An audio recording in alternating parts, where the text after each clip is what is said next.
Brought to you by KHS Bicycles, a full line of bicycles sold in 30 countries. Jensen USA, America's #1 online retailer of bikes and accessories. ODI, the world leader in grip technology. And Angel Fire Bike Park, the top-rated bike park in the Southwest. Welcome back to Mountain Bike Mania. I'm your host, Samantha McDonald. We're back on the East Coast this week, coming to you from Killington, Vermont.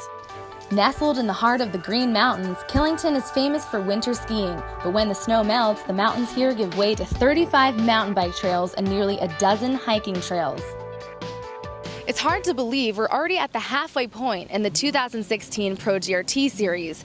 There's been no shortage of great racing so far, with 8 different riders claiming wins. Let's take a look at the points leaderboard for each now. For the pro men, Sean Neer is on top, but at least 6 other riders could bump him from that spot with a strong race today. And take a look at the pro women category. Just 8 points separates Jill Kintner and Samantha KINGSHILL. Both women earned a spot on the U.S. team at the World Championships. In the junior expert division, Sean Bell has the lead, but Steve Walton and Quintin KURTZ aren't far behind. Now, here's how they got there. The season kicked off in Port Angeles, Washington. Tanner Stevens and Jill Kintner were the pro men and pro women's winners. Steve Walton took the win for the junior experts. We headed east to Mountain Creek Bike Park in New Jersey. World #1 Aaron GWIN showed his dominance in the pro men category. Jill Kintner scored back-to-back victories for the pro women, and Sean Bell was the junior expert winner. Race #3 in Angel Fire, New Mexico. Pro Grt points leader Sean Neer was the pro men winner. Samantha KINGSHILL earned her first pro women's win, and Quintin KURTZ was the top junior expert. Sean Leader is filling in for Mikey Hatterer this week, and he's with Ross now. Thanks, Samantha. It's been raining all morning. That should definitely play into the slipperiness. What do you think, Sean? Yeah, I think it's going to be pretty greasy out there. The roots are going to be wet. There's not a lot of rocks on course, so it's mostly roots that the riders are looking out for, but I think everyone's mounting up some cut spikes right now and cutting them down, so hopefully there'll be a little bit of traction. Yeah, definitely. The tires are pretty key. As far as qualifying went for junior experts, how does that? It looks like Quintin's on top still. Sean Bell's right behind, so I think it's going to be a close race with the juniors as well. Yeah, for the points battle. And for the pro women and the pro men, we had a kind of unusual thing happen. We had the Norwegians, both Isak and Frida, taking down the top qualifying spot, but you happen to live right next door to them. Can you tell us a little bit more about these mysterious people? They're both out for the season for the rest of the U.S. races.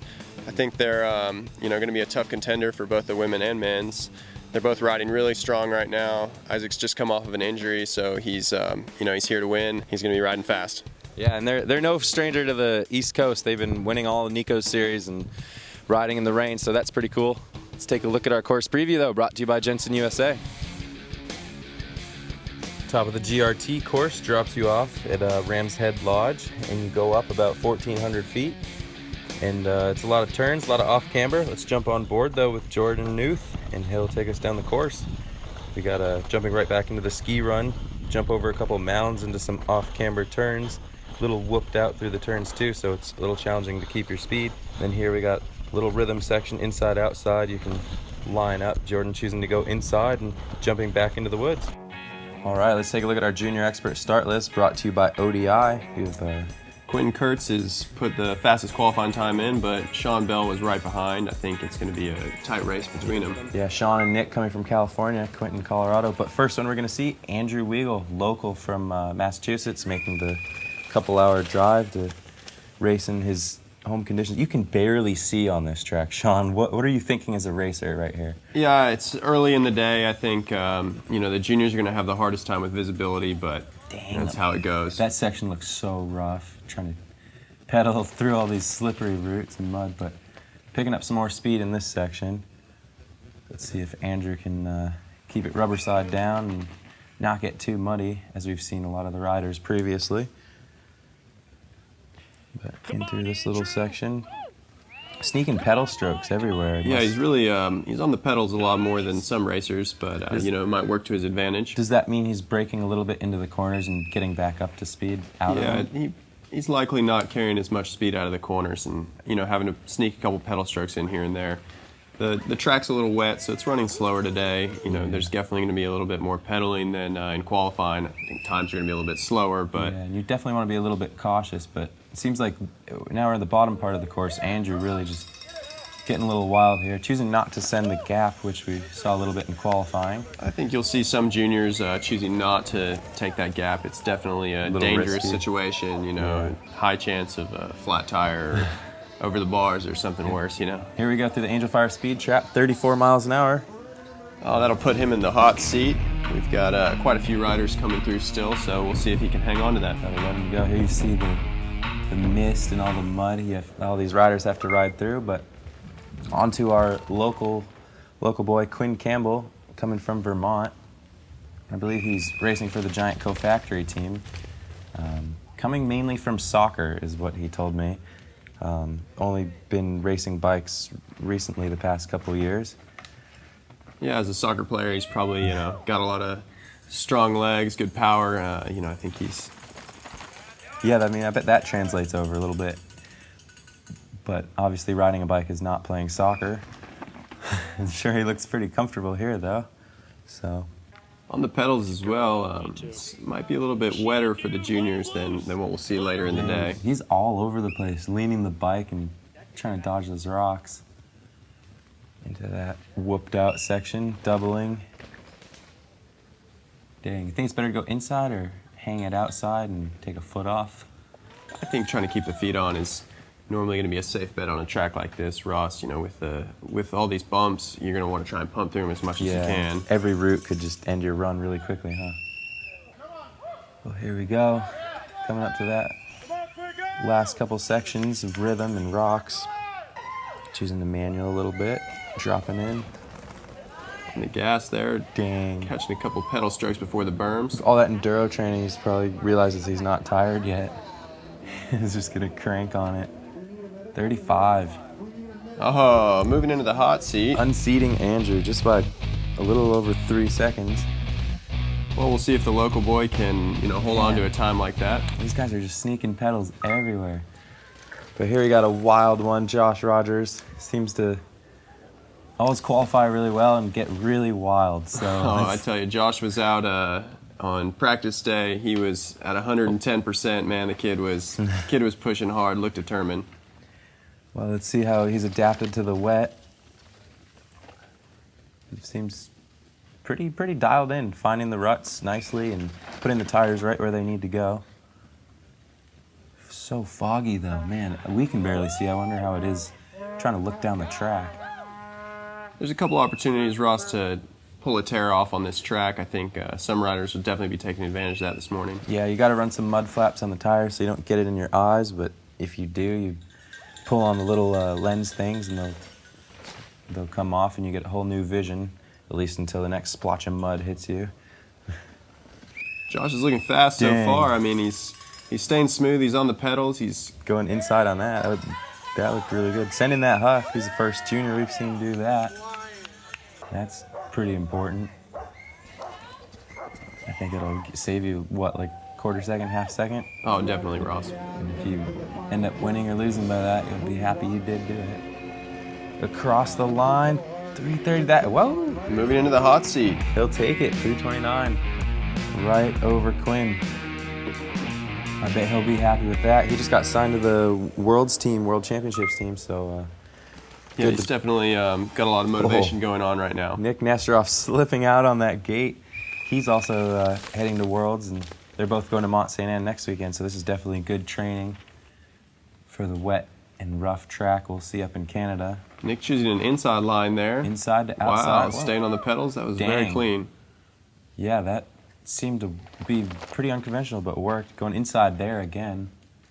Well, he's staying smooth through here. You know, it's not a lot of pedal strokes that we've seen from some of the other riders, but really I think if you can stay off the pedals and keep pumping, you're going to be better off. Yeah, how do you think he knows exactly like where the best places are right now? I mean, the track's obviously changed.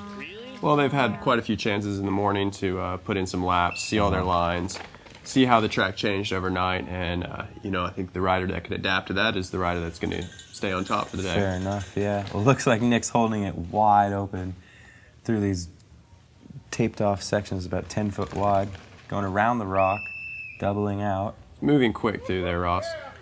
He's keeping his corner speed, not sending the huck, but still looking pretty darn quick. Going a little, getting some pedals before the berms. Here's the last little section out onto the ski run. Dang. Nick's had some very successful World Cups this year. See if he can get his GRT win. 3:32. That's an impressive 3:24. time. Holy God. 3:24. Putting 5 seconds on Josh Rogers. Well, Josh won't be happy about that, but No. I think that's a time that could qualify. For pros, man. Yeah. Nick putting a killer run together. But here we got Angel Fire champion, GRT champ, QUINTIN KURTZ, riding on that pivot bicycle. Quinn put an exceptional run in during qualifying, but yeah, we'll see if he can keep it together today. He looks like the biggest man-child of all the junior experts. Probably been hitting the gym, doing some CrossFit. No, I don't know about that, but definitely skilled on a bike. Throws a mean whip and has been really good at those races at elevation. Ooh, getting a little loose through there. Trying to manual out of the corner and avoid the bumps. Going outside. I think Nick tried to hang a little bit more inside, but can't see how much of the ruts are forming. Here we go, top qualifier, QUINTIN KURTZ. See what he can make out of this big old pump track. Choosing to take the right line there. Yeah, not jump that thing. It looks like everyone's cased it so far, so maybe that was a smart move. Yeah, I think if you can pump through on the right side, you could definitely hold the speed that the jump would carry. Yeah, airing out that double pretty well. Not sending. So Josh Rogers, the only one to send that, huh? Yeah, it's interesting. I think Josh is charging hard, and I think he's looking for those lines. Most riders are. And what do you think QUINTIN and Nick's strategy is? Just corner fast and keep the speed up? Keeping the speed, I think, pushing through everything. 30? No way. That's fast. Nope, he's not going to do it. Not today. Not quite fast enough. Dang, something must have gone wrong. So Nick takes the win for the juniors. Yeah, that's his first GRT win. He was second at Nationals, so happy to get one of those out of the way finally. Good high energy moving on to Mount St. Anne for him. Heck yeah, that's definitely a confidence booster. Let's head down to Sammy. We're here with Nik Nestoroff, the winner of today's Junior Expert race. Congratulations. What was the visibility up like there? It was raining. Yeah, it was pretty foggy. Like, you could probably see about like 50 feet ahead of you, if that. But yeah, it was just like muscle memory, trying to remember where you were, kind of. But let's take a look at our pro women's start list. All right, so Frida qualifying first. It's definitely good to see the Norwegians out here, but they are dominating our circuit. Right. When we got Sam KINGSHILL thrown in there, we're going to see her first. Joe Kintner not here, so if she does well here, she could take the points overall. Looking unafraid in this wet weather already. Yeah, Sam definitely doesn't ride timid. Oh man, I've gone on some trails blind with her, and she'll just start jumping things, and I'm just like, how do you know where that goes? And she's like, wherever, man. But see how she does in these really corners, balling up a little bit. Yeah, getting a little stuck through there, but she carried speed, didn't have to pedal out of it, so I think she'll end up all right. Yeah, those do not look easy. We saw even some of the juniors trying to manual out and kind of getting stuffed a bit. But here we go, Sam KINGSHILL. I think she's going to her first World Cup next week, or for World Champs. She was on that team racing for juniors, even though she's racing pro in the United States. Yeah, I think the turnout on women is a little bit lower, so the juniors jump in, and they can definitely hang with the pro girls. Yeah, I'd like to see how she compares to all the European ones, but she looks really aggressive here, just full attack mode, trying to slang it in the mud. On the pedals out of the corner. See how she does through the speed trap. 34, hucking to the downside. We didn't even see many of the juniors do that. Moving into the hot seat with a 3:58. Good stuff. 24 seconds up on second place right now. So that's a time that could hold there, Ross. What do you think? I think that was better than her qualifying, so it's just a matter of what Frida does. But here you can never count out Lauren DANEY. Yeah, local rider. She's been riding strong all season. I think she has a chance today to turn it around from her qualifying run. Yeah, local hotshot. She's been winning a lot of the Eastern States Cups. Very familiar with this dirt and the terrain. I believe she's raced here before as well. Let's see how this corner goes for her. We saw Sam get a little balled up. Moving smooth through there, staying on the high line, Keeping pumping it strong. rolling. She's very tall when she's riding over the bike. Yeah, it's she's got a very upright position on her descending, and it's proving to be good for her today in the wet conditions. Yeah, the complete opposite of Dakota Norton, who's literally hiding behind his handlebars the whole race. Here we got Lauren screaming through those wet sections, going inside. Is she gonna jump over that rock? Nope. Go around. Do a little Pumping through that section. Sam definitely looked a little bit quicker through there. Let's see if she can pull back some time right before the ski. Smooth through the rocks, though. Yeah, she's just making that patrol bike work under her. Lauren, coming from Virginia. I think she's been living in New England recently, though, so getting really used to these conditions. Time for it. Ooh, not enough. Not quite enough to move Samantha out of the hot seat. Yeah, so that'll keep 16-year-old Samantha KINGSHILL in first place until we have Frida Rønning, the one of the faster women in the world. I'm sure Sam is nervous right now with Frida on the hill. Just enjoying the hot seat while she can. Let's see what these Norwegians are up to today. See if they got any sneaky lines or if they're just holding it wide open. Frida and Isak, they walk the track together. They talk about the track over dinner. They're taking very similar lines. I think that's a big advantage to have that knowledge when you're walking on the track. Yeah, two eyes and two heads going at it. But pretty smooth through there. Keeping the bike rolling. Definitely faster through this little section. We saw Lauren Daney trying to pedal out of that corner and Frida trying to control her speed. She's going so fast. Getting a little buck on those rocks, but you got to pump into that hole and get out and into this. So inside. Keeping it smooth through here, Ross. Oh, look, she's going off that little jump on the inside. I mean, in theory, the fastest way down the track is the shortest way, but it doesn't mean it's the smoothest. So, especially in the mud, it's always a challenge. Frida choosing not to take any pedal strokes going into those corners. I think she's confident with the speed she's carrying. Yep. See if she cranks over a little bit. Pushing Dang. across the line with a 3:53 to 5 move into the hot seconds. seat. Holding on to that top qualifying spot. That'll be it for your pro women. Frida Rønning taking the win. Sam KINGSHILL not too far off the pace. I'm sure that's going to be a pretty happy moment for her. Yeah, I think she'll be happy with a time like that. You know, as a junior, to be 5 seconds off of the leading pro woman is really a good spot to be. Yeah, it's no joke. All right, let's jump into our start list brought to you by ODI. Who do we have on top, Sean?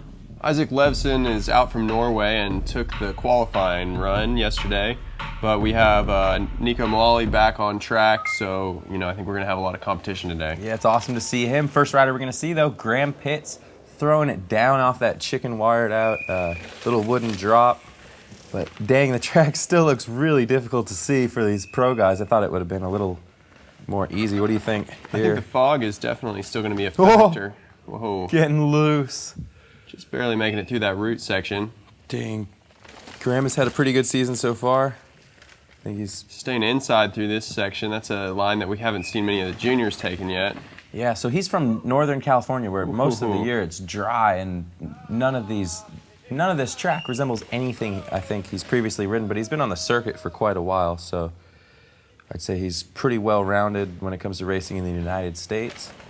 He's definitely pushing hard here. I mean, it's looks forceful, but he's working as hard as he can through here. Yeah, creating great speed, sliding into ruts there on that custom Gorilla Gravity aluminum frame there. See if he's going to roll into that section, huh? Choosing to go on the right line there. I don't know if that'll pay off for him or not, but we'll see. It's definitely a different choice. Pedaling into the last couple berms. We're going to check him out on the speed trap here on the ski slopes. 36, moving. That should put him in first, huh?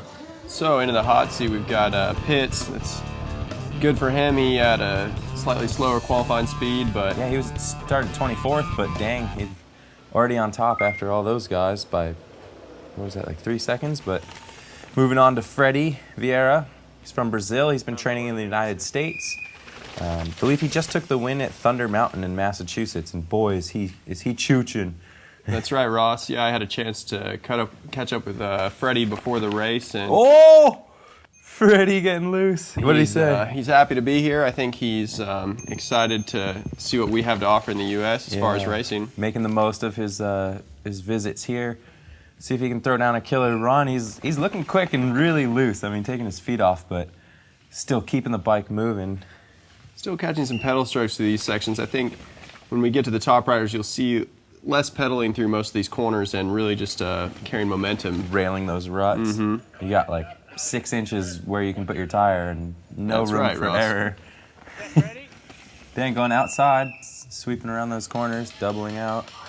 Most riders are choosing to take that left line out of there this time. You know, qualifying, I think most riders were choosing to take the inside line over the jump. Yeah, so he sent that huck and may work a little better for the compressions and general gaining speed, but we'll see how his time is when he comes across. Again, another 36, but not enough to put him ahead of Graham there. Not quite there. I think Pitts will be happy to stay in the hot seat here. We'll see how long he can hold on. Pretty much out of his control now. All right, well, moving on here, we've got Dimitri Tranfilou. Salt Lake City kid. It's definitely going to be a different soil condition from his hometown, but you know he's been on the circuit for quite a few years. So. Cooking though. Yeah, the soil over there is pretty shaly rock. They've got some good mountain bike parks there. I know he races over, taking his foot off. He races a lot of bootleg in the winter, but again, there's no trees there, so let alone wet dirt. But he looks very comfortable, I would say. Yeah, holding good speed off the pedals. You know, he's carrying a lot of momentum through these corners, whereas some riders, we see him trying to pedal out of these corners. He's starting to hold his speed, like I was saying before. Yeah, just creating great speed. The bigger, stronger guys seem to have, it's just kind of dropping in on a bunch of stuff there. You know, that's getting to a point in the track where you're starting to get really tired. I think that's where mistakes are going to be made. Yeah. That's really where you're going to win and lose this race. Oh, yeah. I mean, casing that right there, that'll slow your speed down for sure, but... You know, a second here, a second there, it starts to add up. I think, you know, this is the point of the race where you can win it. Yeah, and he knows how to go really fast. He was one of the most promising juniors a couple years back. But putting it all together on one run is all that really matters. 3:23, so still not quite enough to knock Pitts off that top spot. Yeah, barely back, but there you see him flying through the double-double at the bottom section of the track, choosing to air it out. So Max Morgan on track. He's a fellow Southern boy. He's had a lot of success in the Pro GRTs in the past. He's moving on to some World Cup stuff, and he's really having a promising season. Yeah, he won one at Beach Mountain 2 years ago, and he finally switched to that Santa Cruz bike, and keeping his feet on. So the first rider we've seen to really control that corner, stay on the pedals, and carry the momentum out of there. I think that's going to really play to his advantage. Yeah, I mean, you can get loose all you want, but if you can't, I mean, look how whooped out the track is. You really need to, keep the whole bike in control, not just, I guess, 1 foot on and dangling, making great speed. But Max looking so composed through these rough sections here in Vermont. He's local. He went to UVM, and I don't know if he's raced here before, but he's definitely familiar with the dirt and the terrain. It's very similar dirt to North Carolina's riding. You know, he's been riding North Carolina for the past couple of years, and I think that's, you know, really showing here in his race run. Yeah, he's been doing a lot of training with Nico and the boys. You too. I mean, you live down there, so when you guys all just rally together, I'm sure it brings up the levels of everyone, huh? Yeah, it's definitely making for a good community in the South. I think we've got a lot of talented riders coming out of there. Oh, great riding. Oh, wow. There it is. So Pitts getting pushed off the hot spot to Max Morgan. Is that faster than the qualifying time? No, not quite there, but he is 3 seconds up right now. I think that could hold for a while. Yeah, he's moving. Shane Leslie hot off a 3rd place at Nationals, completely switching terrain to the mud from the little pebbles over in Mammoth, but choosing the outside line there, and it was smooth and fast. Yeah, we can barely see, but I know there's a lot of roots exposed in the middle. Shane trying to make that inside work, but guess, man, it doesn't look like anything really works there except what Max did, so. Pushing the outside rut. He's carrying speed through there. He's off the pedals. Yeah, dropping that front tire into the holes, pushing hard. I wonder, I mean, you got to ride the track, Sean. Are you really trying to double a lot of things, or just push down and keep the bike rolling? I think you're really looking to try and ride it like a pump track. You know, you're keeping the tires keeping the tires on the ground when you can, and really pushing through things. It's a very physical track. It's not very technical as far as features go, but it's extremely physical. So I think the rider that can stay composed all the way from top to bottom is going to be the one who ends up on top today. Yeah, we're looking at about 3.5-minute race times. It's not the longest track we've seen, but still requires some serious conditioning for how much up and down the track has. You can't use a trail bike here because of the compressions. So Leslie coming through the trap at 36 miles an hour. Just behind Max, 2 seconds, yep. So Max Morgan will be happy with that, staying in the hot seat. Who do we have up next? Yeah, well, there you got Shane doing his thing on the East Coast, but one more. Here we got Nico Mullally, yeah. So Nico's back at it after a tough injury at Mountain Creek. I think, you know, he's ready to ride. He's excited to be here, and I think he's going to put down a screamer today. Dang, yeah, he's already moving so fast. I think whatever lines he seems to choose, I mean, he has some of the best knowledge of the East Coast and how the tracks break in. Staying on the pedals through there, that's clearly the fastest way to get through that section. I would say so. He's looking so composed. I mean, it's like he didn't even miss a beat after he broke his arm at Mountain Creek, so. This is a smooth run. I don't think we've seen him take a pedal stroke yet. He's pumping through everything. This is definitely going to be a good time. He's the chainless master. You think he's just saving his energy, or he's just better at not pedaling? Yeah, I think Nico knows how to let it loose. He doesn't brake quite like other riders. He's looking for spots to pump, and he's going to carry as much speed without having to work as he can. Here, yeah. I think he really knows where to put the bike, even if it's a little bit slippery. Pulling over the gap. He looks like he's going too fast. I mean, just flying through these sections, almost overshooting that gap before. Pushing through the last couple corners. See how hard he gets on the pedals. Oh, man. Squashing that jump and coming through with 37 miles an hour. What? 317. Look at that, putting his buddy Max out of the seat, out of the hot seat. So that was a screaming run. I think it's going to be hard to beat today. Yeah, I mean, when Nico has a clean run, he's on. That's nothing to mess around with. But here we go, moving into points leader, Sean Neer in the overall GRTs. He's been really consistent, winning the Angel Fire GRT and getting a couple top fives at the other ones. Yeah, Sean's been really dedicated to the Pro GRT this year, and it's proved successful for him. He's on the World's team, and I think that's something that he was really fighting for this year. And it's going to be good to see how he does up at Mont Saint Anne with the first World Cup. Training on that big bike, the prototype Yeti. He knows it's going to be better for Mont Saint Anne, so the more comfortable he gets on it, foot out, the more comfortable he'll be on the gnarliness of Canada. Yeah, Sean. See how that thing's working for him through the whooped out sections. Choosing a different line than some through there, staying on the right. Looking a little bit sloppy through this section. I don't know if he quite has the speed to hold up with Nico's time. Yeah, I mean, he's definitely not tired because he races 40-minute enduros and at 10,000 feet and places top 3. So it can be just a simple mistake at the top of the track that can really mess up your rhythm. You throw off the rhythm for the rest of the lap. He looks really calculated and smooth through these last bottom sections. Sending it deep there. Yeah, finding the downside. Not enough though. He's gonna be not quite there. I think something kind of threw Sean off, but maybe he'll be able to hang on to his series overall. Oh, did you see that little smoke come out of his tire? Well, anyway, let's head on to our Athlete of the Week, brought to you by Angel Fire Bike Park, biggest bike park in the Rocky Mountains.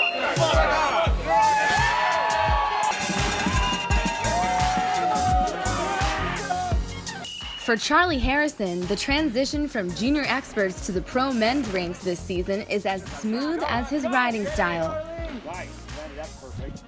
This year's been good. Like, moving up from juniors, I don't really have much pressure, so I kind of just get to race and have fun, whereas last year it was kind of like if I didn't win, people were like, oh, what's going on? So I'm having a lot of fun this year with like no pressure and just being able to, go race and see what happens. While Harrison is enjoying himself on the mountains this season, he still has some big goals. I didn't have too many. I wanted to make the World's team, which I did, so I'm super happy with that. I didn't think it was going to happen, just with the results I've had so far, but it was a nice surprise to see my name on the list. And then I want to get a top 30 or a top 40 at a World Cup, so hopefully this weekend or at World Champs we can make that happen. And then I wanted to be like top 5 in GRT, so we're making it happen. And what does this 18-year-old consider his most memorable moment on a bike? His answer might surprise you. I would say the last trip to Europe I went on, we went to Morzine in France for like 5 days, and it's just the most all-time riding ever, and we were having so much fun, like just laughing down all the runs and stuff. So that was probably like the best time I've ever had on a bike. Just, yeah. Sounds fun. All right, Charlie Harrison on track. Athlete you just saw, coming from June. Oh, getting a little swapped out. That chicken wire must be moving around a little bit. Looking really composed in the fog. Charlie taking the left line through here. It's been interesting to see. That's one of the line choices that's been very different for the pro men. Oh man, yeah. I mean, you can. Some of the routes are just. The more you ride the track, the more the stuff gets sketchy. Like this little hump right here used to be all dirt on Friday, and now it's really chewed out. And yeah, I think the rider that can accommodate to a track is going to be the rider that comes out ahead today. You know, the track's going to change. The juniors, the women. The conditions have changed, but the rider who can adapt is really going to be successful today. Yeah, the guys who seem to take a lap every hour and learn the track as it forms seem to do better than the guys who just hammer out laps. But Charlie, very methodical, and he's very smooth and composed, as you can see, hitting everything he wants to hit. He's not out of control. He's very... Taking the big pull over that gap, it seems like most of the top riders are going to start taking that line. Yeah, inside on that berm, I guess it's a little shorter that way, and the traction is all time on the lower half of this track. Coming across. 321. Nico will be happy to hold on to that hot seat for one more rider. Yeah, Charlie's always a threat, but not today. It's good to see Mullally back on top, riding strong after that big injury. Right. Well, who have we got here, Sean? Dakota Norton out on track. I think he's having a very promising season. He's started to pick up some World Cup races this year, and I think that's going to play to his confidence. Yeah, he's always qualifies really well. We'll see if he can hang on during the finals. He very composed, stays really low. He's choosing to go around that jump as opposed to going over it, yeah. as some have. You know, when you watch Dakota ride, it's a very low, aggressive stance that he's got. Yeah, I mean, I guess he's tucking for wind the whole time. Some riders choose to ride a little bit farther back off the bike as opposed to standing up, and Dakota definitely has proven that, you know, his style can carry speed through these whoops. Yeah, he's come from BMX and motocross, so he understands what it takes to go fast on the bike. It's just a matter of putting it together on this ever-changing track here in Vermont, Killington. See if he sends that gap. Yep. Over the gap, it's definitely seeming to be the way that most of them are going. Yeah, he made that. He didn't even pedal in. He made it seem pretty easy. Here we go, pedaling the last couple berms. We'll take a look at the speed trap, see if he's on pace. Squashing through the jump. Cranking on it, about as fast as everyone else, but 321. Put him somewhere in the mix. Nico clapping on the sidelines there. I think Dakota's going to be a little bit disappointed with that time. You know, I think he wanted to qualify third, and there's still a couple to go, but here we got our top qualifier, Isak Leivsson from Norway. He's been training where you live, Sean. Can you tell us a little about his little secrets here, qualifying first? Yeah, Isaac's been he's been hanging out on the East Coast through the winter. His girlfriend Frida has already won the Pro Women's, and you know, the two of them have really adapted to the U.S. riding and the race scene here. And I think I think he's going to be a serious threat. I remember at Windrock, he won that mud race, and I asked him, did he ride in the rain? And he said, no, not really. But he knows how to create great speed. As you're saying, he's one of the strongest riders on the World Cup circuit, let alone this race right here. Yeah, Isaac's really got an ability to pump the tiniest little bumps. I mean, he stays so composed. I think talking with him before the race, you know, his strategy was really to stay composed and smooth through the track as opposed to be putting down the power that some riders are choosing to have. Fair enough. Yeah, he's not pedaling too much. We saw him go inside on that little jump before the turn. No one did that. Pushing some style over the rock. I think he's confident right now that he's putting down another screaming lap. Yeah, I don't think he touched that rock. 3:15. Holy there it is. God, 2 seconds on Nico. So Isaac will take the win today, and Nico will be a little bit bummed, but I'm sure he's happy to be back on the bike and standing on the podium. Wow, some Norway. Hats off to Isak Leivsson. Good job with Nico Mullally, Max Morgan, the rest of the United States boys. All right, Ross, thanks for having me. It was a great show. That'll do it for the pro men. Let's head down to Sammy for an interview with Isak. Tracks here, which the ones I've ridden are all a lot faster and more like, mean, just better, really. Okay. We don't really have these greatest of tracks in Norway, but other than that, it's pretty similar. And now that you've won, how does the Norwegian celebrate? I mean, it's a pretty American way, but I kind of have a thing of going to Dairy Queen and getting a soft serve dipped in chocolate every time if I do well. So. Male 18 and under. Right. Congratulations to all our winners today. That's all for this episode of Mountain Bike Mania. The weather and course conditions were a big factor in the race today. Times were a lot slower than they were yesterday. And it was a day for the Norwegians. They claimed the titles in the Pro Men's category and the Pro Women's category. We'll be seeing more of them in the next 2 Pro GRT races. Remember, you can stay up to date on all things Mountain Bike Mania by following us on Facebook and Instagram. And don't forget to check us out on our YouTube page and our website. For all our crew and our sponsors, I'm Samantha McDonald. Thank you for watching.